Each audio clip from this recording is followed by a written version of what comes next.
immediately check that box. They are at the frontier of context limits.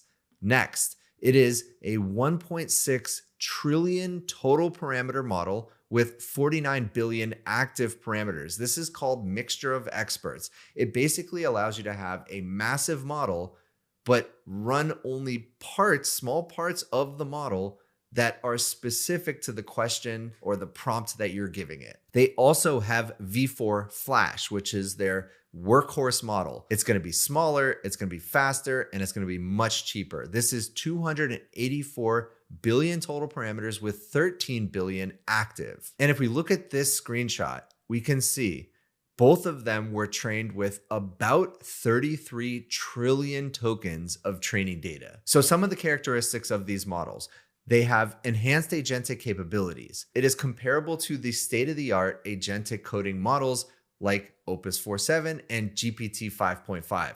Literally the models that were just released in the last week from Anthropic and OpenAI. It has rich world knowledge and world-class reasoning, beats all current open models in math, STEM, coding, rivaling top closed source models. All right, so let me show you some of the major benchmarks. Here we have MMLU Pro, which is knowledge and reasoning. We can see here in the dark green bar, this is DeepSeek, with orange being Opus 4.6, purple being GPT 5.4, and then in the stripes, those are the new models, Opus 4.7 and GPT 5.5. But what we're seeing is, although it is slightly behind here, it's right up there, okay? And remember, it is a fraction of the price.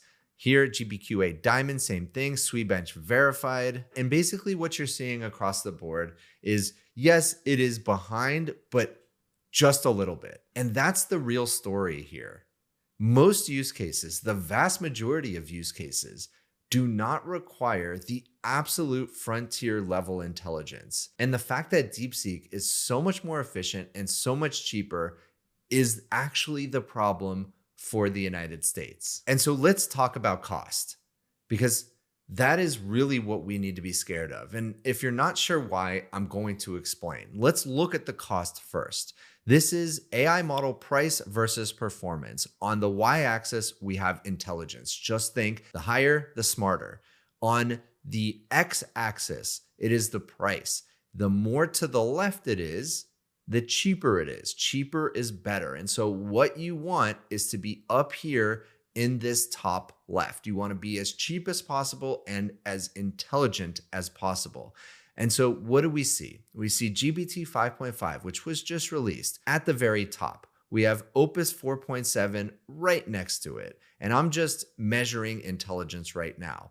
GPT 5.4 extra high right over here. And then we have DeepSeek V4 Pro, a little bit behind, a little bit lower on intelligence, but much, much cheaper.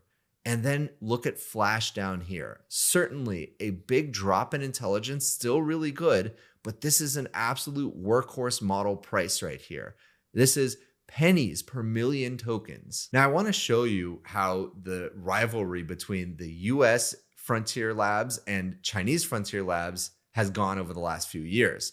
So we have GPT-4 that came out in May 2023, and we had this massive gap. This is the ELO score in Arena, and then Quen, then GLM-4. And at this point, right after O1 preview came out, remember O1 was the first thinking model. Right after that, just a few months, DeepSeek R1 changed the world and closed the gap almost completely. The US labs did shoot ahead, and there's been this back and forth ebb and flow between them. Every time the US shoots ahead, Chinese open source catches up. They have always been behind, but that might not always be the case. And so that brings us to a geopolitical question.